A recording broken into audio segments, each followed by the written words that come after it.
there is something about that I think Jimmy Butler would greatly appreciate, and maybe be able to get whatever left he has, whatever juice he has left out of him, playing with a guy like that, particularly a team that, like, look, they won a championship. They're not far removed from it. I know this isn't the same team, but they have a player that is the centerpiece of that championship that's playing the best basketball of his life.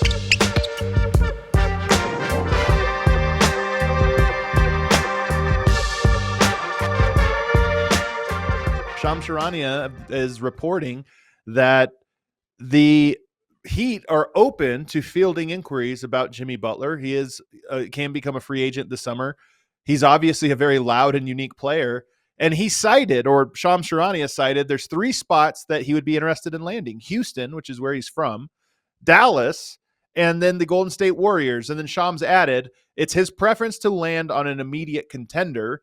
So you could say, okay, those 3 teams, but maybe he's also open to teams that are in immediate contender status, which you could add a couple others. But let's go line by line. And since we were talking about the Mavs, let's just go to the Mavs. Is Jimmy Butler an upgrade for this roster based on what they'd have to send out to get him? No, I don't think so. I don't like that fit for Jimmy Butler at all. Jimmy Butler, and he's a guy that's he's always been interesting to me, just because it's like, I don't know, what is Jimmy Butler? Jimmy Butler, are we going to get that again? Like, whenever he decides that everything's important to him every night in the playoffs, and playoff Jimmy, and that nickname, which I really don't like at all, because the season is 6 months, the playoffs are only 2 at most, but that's what you're saving it all. Well, I don't know. Obviously, we want you to be great in the playoffs if you're a fan of that team, or a coach, or us. I want guys at their best in the playoffs. That doesn't mean the regular season doesn't matter. And it looks to me like it mattered less and less and less to him in Miami. But it's more about style of play and usage. And when you look at the way Dallas plays, the guys that play in that spot better be super comfortable standing around a decent amount of the time and waiting on shots and waiting on opportunities in this last 8 seconds of the clock. And I just don't know that that's Jimmy Butler's wheelhouse. Jimmy Butler likes the ball earlier in the clock. Jimmy Butler likes to be able to dictate terms on what he wants to do offensively. I don't know that that's the case. You're playing with Luka and Kyrie. So I don't know that that would help the Dallas Mavericks the way that people might think. I think the fit that they have now with their role players around those 2 guys clearly is working and clicking, and everybody seems content. Everybody understands their lane, and they fit those lanes. I don't know that Jimmy Butler would fit with that team. I definitely don't think, of all the names that were listed, that one to me is the one where I'm like, I don't even know what the point would be, for all the reasons you just highlighted. But he's on the list, and it makes me think, like, if he's on the list, there's going to be some consideration there. I just think with what Dallas did last year and what they're building towards right now, why would you interrupt that? It looks like they are on the right track. Maybe you look at that matchup with the Celtics, and this is the tough spot the Mavs are in. They're capable of getting back to the finals. Are they better against Boston right now? I think that's where you could look at it and say they're probably the same as they were, which was a terrible matchup. They got absolutely murdered. And maybe Jimmy Butler helps there because he gives you one extra defender that you think can hold his own there. But I think that puts the cart before the horse. I don't think that's the way you can think about this Dallas team.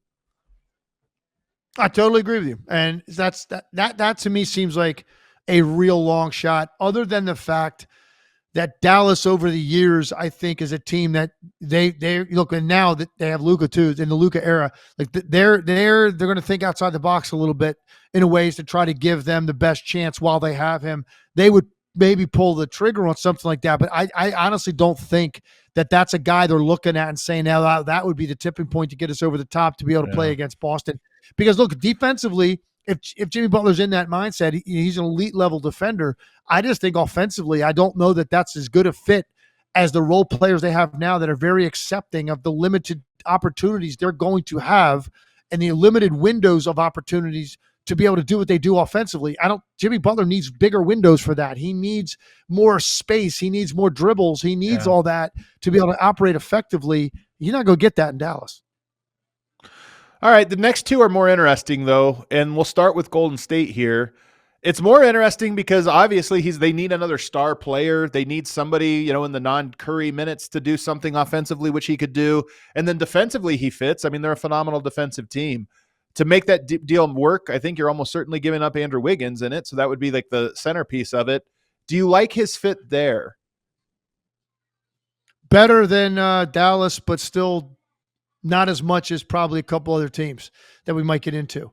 I understand, like, look, again, there's a situation where you've got a star player in Steph Curry who is clearly closer to the end of his career. He's still playing at a high level, but I think that you would look at that as, man, we got to give him every opportunity we can to have enough talent around him to try to compete and contend while we have number 30 in uniform. Because once that ends, who knows what the next era in Golden State Warriors basketball is going to look like.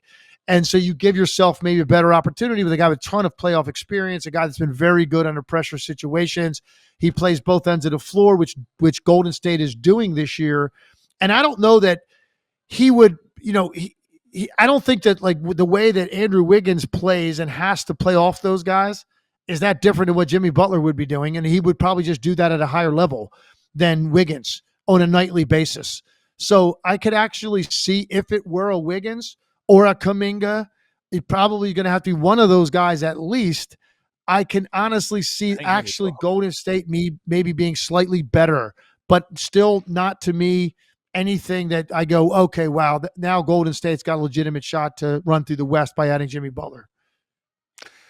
That's the one where, like, Jimmy Butler is a player that I kind of believe in a right system will buy in. And Steph Curry, I think, is a guy that it's easy to buy in around him and say, okay, well, then I'm just a ball mover in this offense and, look for your spots. So I think he would buy in. And then defensively, I already love that team and just how hard they play. He would fit in defensively, I think, exactly with what they're doing. So I'm intrigued by that one. We keep thinking the Warriors have one more bullet or something, one more thing that they're going to try to do. I just don't picture Jimmy Butler being that. I almost picture bigger than Jimmy Butler, especially the fact that he's on an expiring and could walk this summer. So a team making a move has to calculate. You give up stuff and then he walks. You kind of lost your cards. The next one is the one I think is most likely, and that's the Houston Rockets. And the Rockets have been long rumored. They've been big game hunting. They have all these young players, and they want to push it in for a star. Jimmy Butler just seems like an Ime Udoka player. He seems like a Houston Rockets player. This one to me almost feels inevitable. That's how much I could see it. And in part because they have a lot of young players to trade with. They have to trade. So what do you think about this one, him going to Houston? What do you want back? First, let's start with that. So I agree with you. I can picture this. Like, in my head, I'm getting a visual of this. Makes sense. I think he would vibe well with Ime Udoka. I think their style of play, Jimmy Butler fits right in with this group of guys. The question is, I guess, what would you be willing to part with? And if you were Miami, what do you want? Like, that would make this like, okay, it has to involve this guy in return for us to consider it. Who do you think that would be off their roster? It's so hard because I think, well, first of all, Steven Adams makes $12.5 million on an expiring. I think he's involved in this just because you don't have a bunch of big contracts on Houston outside of Fred VanVleet, who I don't think is part of the deal. So now you're looking at it. Dylan Brooks makes $22 million. He's been kind of a main piece of this, but aren't him and Jimmy Butler similar? Aren't they kind of similar? So wouldn't you start with a Dylan Brooks type player? Yeah. Yeah. Jimmy Butler's just a much better version overall of Dylan Brooks, but it is a similar profile. And I don't know what that ultimately does for the Heat. I understand, the Heat, might get to a point sometimes organizationally where it's just time to move on from a player, and they might be there. Yeah. So if that's the case, it's more of a buyer's market in what what you're going to get. And you don't have to give up as much, because the Heat are just at a certain place where now Jimmy Butler looks like maybe, okay, he's done. His time has run its course here. You look at even some of the comments that Pat Riley made a year ago, like, it just seemed like, okay, this is all adding up to, it's just time for him to move on. If that's the case, it won't cost you as much. I don't know that Dylan Brooks, though, like, where does that leave the Heat? I feel like they need someone younger, one of these younger guys. But are they enough? Is Amin Thompson enough? I mean, he's a lottery. Jabari Smith. These are like lottery picks that are good young players that fit really well in this system. Is that enough for Jimmy Butler? Or are we overvaluing Jimmy Butler at this stage of his career and the way he's viewed around the league? And maybe that would be all you would need. So this is, I don't think that's all you need. I just am building the baseline because Jimmy Butler makes so much money, almost $50 million. You have to, on teams like Houston, you have to build up the salaries, and then you start putting in these guys on their rookie scale. So yeah, I mean, they just have guys to trade, and Cam Whitmore, You just mentioned Shepard, Jalen Green, Jabari Smith. You're giving up probably a couple of those guys, but like we've talked about with Houston, they have more guys than they need. And at some point, the value of those guys is going to start falling off because you have too many. You can't grow them all. So to me, they make the most sense in that you can make the contracts work. You throw in, I don't know what Houston or what Miami wants, but you could, in theory, throw in a Cam Whitmore and maybe even a Jalen Green, something like that, if you're really trying to make this an aggressive offer, and then you're just getting rid of the redundant, including Steven Adams, who's just a salary filler at this point. What are you going to do if your guy Tari Eason goes? What are you going to do if Tari Eason goes? One of your guys. So I was thinking about this, man. I was actually thinking about this, him and Amen Thompson. I don't think they would be. I mean, maybe Tari Eason. Amen Thompson, I don't think he's throwing in a deal like this. But Tari Eason is both a Houston guy and a Miami guy. If he went to Miami, I'd be happy because he would have a very good career out there. Don't you think? It's good. It's just one more jersey you got to pick up, though. That's the problem. That's true, man. You got to get a Heat. You got to get a Heat Eason jersey. There you go, Adam's guy. I love it. Look at that. We're talking about my guys today. The last team I want to talk to you about is my Denver Nuggets, because something's up with them legs. They just are not the same team as they were in 2023.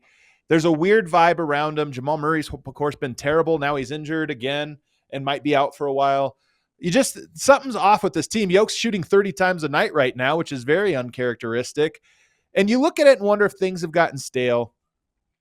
Jimmy Butler is not a name that I came into the season thinking could come to Denver. But if you look at their problem right now, let's assume Murray can get back to his level, that's a big assumption, but let's assume it. He's still a defensive liability. Aaron Gordon's a great defensive player. Christian Brown's a great defensive player. Jokic is a liability, especially in pick and roll. So that gives you 2 and 2. If you bring in Jimmy Butler to replace Michael Porter, I think you're a really good defensive team. The question is, does Jimmy Butler fit with Jokic? Well, Westbrook did, and I didn't know if that would happen. Part of me actually thinks Jimmy Butler would love Jokic. He's a real one. He's tough, and he just plays the right way. And I think Jimmy appreciates playing the right way. So I kind of am into the idea of Denver making a pursuit of Jimmy Butler. I will. Here's one thing I will say: he would 100% mesh with Jokic.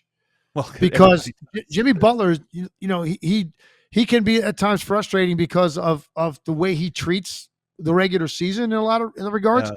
One thing he does know how to do is play. He knows how to read. He knows how to cut. He knows about timing. He knows about spacing. He would really appreciate somebody as cerebral as Jokic, who, by the way, like you just mentioned, makes the right play virtually every time. If that's a shooting opportunity for himself or a play to be made for someone else, he reads the moment. He reads the game. He reads the momentum of the game. He reads possession after possession.